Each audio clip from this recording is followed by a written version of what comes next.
Jammu and కాశ్మీర్లో మన జెండాతో పాటుగా ఇతర దేశాల జెండాలు కూడా ఎగిరేది. మన నినాదం కాదు, ఇతర తుపాకుల మూతలు లేవు, ప్రశాంతంగా నిలవైపోయింది. అంతేకాదు ఇవాళ పాకిస్తాన్ ఆక్యుపైడ్ కాశ్మీర్, పాకిస్తాన్లో బలూచిస్తాన్, ఈ రెండు ప్రాంతాలలో అక్కడి ప్రజలు ఏం కోరుతున్నారు తెలుసా? మేము కూడా పాకిస్తాన్లో కాకుండా భారత్లో ఉంటే బాగుండు అనేటువంటి పరిస్థితి వచ్చింది. ఎందుకు వచ్చింది ఇవాళ ఇది కళ్ళుండి చూడలేని కబోతులు వాళ్ళు. ఇది అందరికీ కనపడుతుంది, కానీ ఒక కనపడని పార్టీ కాంగ్రెస్ పార్టీ. గుడ్డి ద్వేషం. ఇవాళ 10 సంవత్సరాల మోడీ గారి పరిపాలన చూసిన తర్వాత కూడా ఇవాళ మొన్న ముఖ్యమంత్రి రేవంత్ రెడ్డి గారు ఒక మాట అంటాడు. ఏమంటాడు? మోడీ గారు ప్రధానమంత్రి అయితే భారతీయ జనతా పార్టీ అధికారంలోకి వస్తే పాడిందే పాడరా పాసుపల దాసనన్నట్టుగా మళ్ళీ 2014లో మోడీ గారి మీద ఏ ఆరోపణ చేసిందో ఇవాళ కూడా కాంగ్రెస్ పార్టీ గదే ఆరోపణ చేస్తుంది. అంటే వాళ్ళకు ఇంకో ఎజెండా లేదు, దిమ్మ తిరిగిపోయింది వాళ్ళకు. అంతకుముందు కాంగ్రెస్ పార్టీకి ఏం కళ్ళనెత్తికెక్కిన పరిస్థితి ఉండేది, విరేపిక పరిస్థితి ఉండేది. మేమే ఈ దేశాన్ని పాలించడం, స్వతంత్రం తెచ్చింది మేమే, 100 సంవత్సరాల చరిత్ర కలిగింది మేమే ఈ దేశాన్ని పాలించగలం, ఎవరికి ఆ సత్తాలే అని చెప్పేటువంటి కాంగ్రెస్ పార్టీ ఇవాళ యూపీలో, మధ్యప్రదేశ్లో, ఇవాళ అనేక ఉత్తరాది రాష్ట్రాల్లో అడ్రస్ లేకుండా పోయింది. కాబట్టి అడ్రస్ లేకుండా పోయింది కాబట్టి ఇవాళ మళ్ళీ ఇదే మాట మాట్లాడతాను. అందువల్ల ఆనాడు మాట్లాడినా ఇవాళ మాట్లాడినా కాంగ్రెస్ పార్టీని ఇలా నమ్మే పరిస్థితిలో జనం లేరు. ఆయన అంటాడు రేపు రాహుల్ గాంధీ ప్రధానమంత్రి అవుతాడు, అదొక కళ. రాహుల్ గాంధీ దేశం మళ్ళీ ప్రధానమంత్రి అదొక కళ. ఎందుకంటే 543 సీట్లున్న ఈ దేశంలో ఇలా ప్రతిపక్ష హోదా కూడా 2014లో సాధించలేక, 2019లో కూడా ప్రతిపక్ష హోదా సాధించలేక చతికిలపడ్డ కాంగ్రెస్ పార్టీ, చచ్చిపోయిన కాంగ్రెస్ పార్టీ 280 సీట్లు అవసరం ఉంటే 250 సీట్లు కూడా పోటీ చేయడం సత్తాలేని కాంగ్రెస్ పార్టీ ఎట్లా గెలుస్తుంది, ఎట్లా దేశాన్ని పాలిస్తుందో ఒకసారి మేధావులు ఆలోచించమని చెప్పుకుంటున్నాను. క్వశ్చనే ఎరైజ్ కాదు. ఇవాళ దేశ ప్రజానికం ఇస్తున్న నినాదం ఏంది? ఫిరేక్ బార్ మోడీ సర్కార్ which is given by the people of India. ఇది పార్టీ ఇచ్చిన నినాదం కాదు.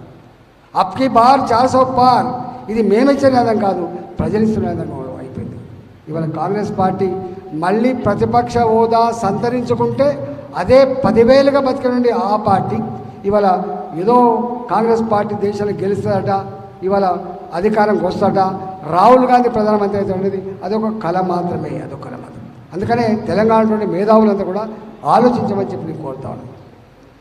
ఇవాళ మోడీ గారు సాధించిన విజయాల్లో మీరు ఇవన్నీ చూస్తూ ఉన్నారు. ఇవాళ మిర్యాల కూడా వచ్చినాం, 20 నిమిషాల మిర్యాల కూడా వచ్చినాం మేము. కారణం ఏంటి? National highways 1947 1947 to 2014 national highways length ఎంతనో 2014 నుంచి 2024 వరకు గంత కంటే ఎక్కువ నేషనల్ హైవేస్ నిర్మాణం చేసిన ప్రభుత్వం మోడీ గారి ప్రభుత్వం. ఇవాళ 2014 కంటే ముందు రోజుకు 11 కిలోమీటర్లు యావరేజ్ చొప్పున రోడ్ల నిర్మాణం, నేషనల్ హైవే నిర్మాణం జరిగితే మోడీ గారి హయాంలో 37 కిలోమీటర్ల నేషనల్ హైవేస్ పర్ డే నిర్మాణం అవుతుందంటే అసలు ఆ ప్రభుత్వానికి మనకు పోలిక ఉందా?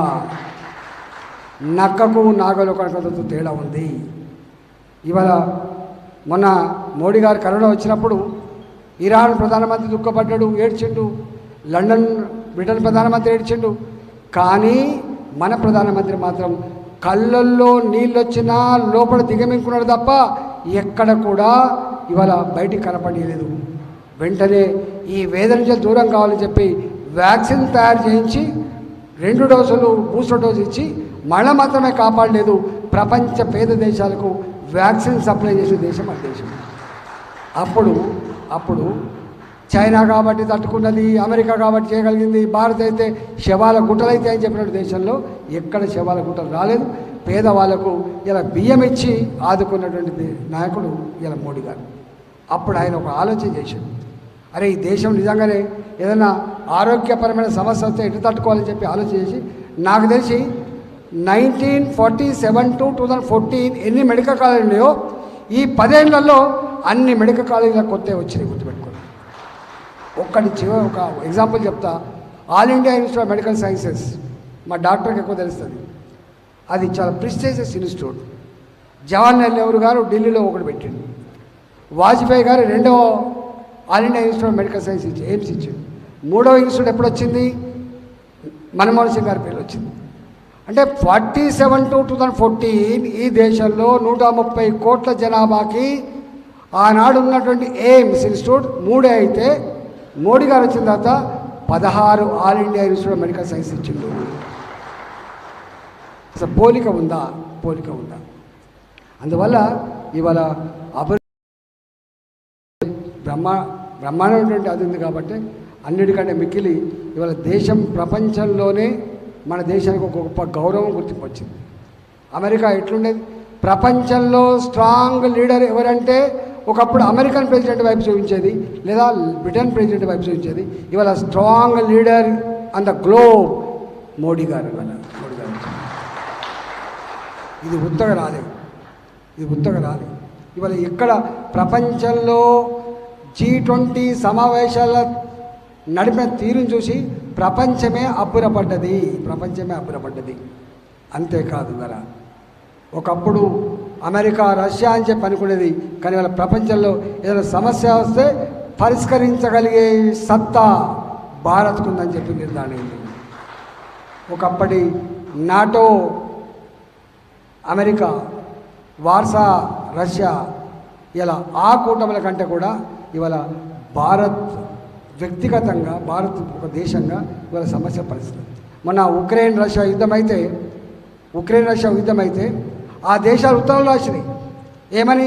మోడీ గారు మీరు మళ్ళీ ప్రధానమంత్రి అయిన తర్వాత మొట్టమొదటి విజిట్ మా దేశాన్ని పెట్టుకోండి, మా యుద్ధ సమస్య పరిష్కరించండి, మేము ప్రశాంతత కోరుకుంటున్నాం, అది తీర్చగలిగేటువంటి శక్తి నీకే ఉందని చెప్పి మోడీ గారిని కోరిన దేశం రష్యా కోరింది.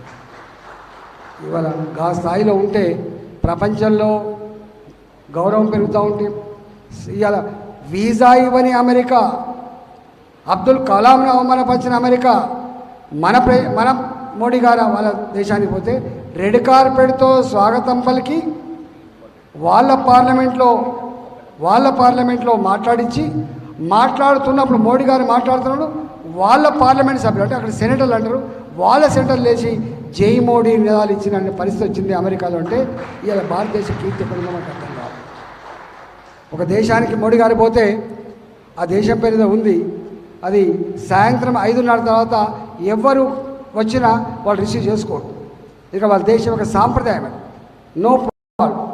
కానీ మోడీ గారు ఆ దేశానికి పోతున్నప్పుడు 5:30 తర్వాత పోతుంటే వాళ్ళు వాళ్ళ ప్రోటోకాల్స్, వాళ్ళ పద్ధతులన్నీ కూడా పక్కకు పెట్టి ఎయిర్పోర్టుకు వాళ్ళ మొత్తం మంత్రులంతా వచ్చి స్వాగతం పలికి ఆయనకు కాళ్ళకు నమస్కారం పెట్టి ఒకటే మాట అన్నాడు, మమ్మల్ని కాపాడిన నాయకుడివి నీవే మోడీ గారు అని చెప్పి కాళ్ళు మొక్కి ఎప్పుడైనా ఉండేనా అట్లా?